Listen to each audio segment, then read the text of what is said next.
Hey, so we're out here at a client's house. As you can see, I'm standing in some centipede grass. He's got a beautiful driveway. And this particular client has a border along the edge. A lot of times we get people that say, well, I don't want, I don't like asphalt or asphalt, it just breaks off on the edges, things like that. And so give you a couple of options. This particular client has a brick border along the edge. There's a couple of other kinds of borders that are out there. You can use this brick border on concrete. If this was concrete, do a brick edging. You could change the color. This particular client has red brick. Their house is red, so it kind of matches. And a lot of the other accents around their house is red.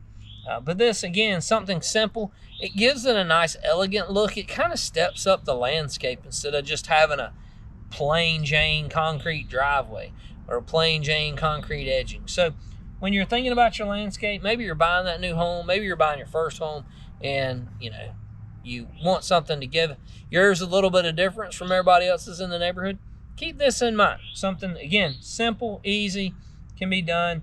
You can use different materials to create this border, but it just adds that second element of beauty and elegance to that old rusty, cruddy driveway. So you can also do this on pavers along the sides of sidewalks. We've done them on the edges of sidewalks.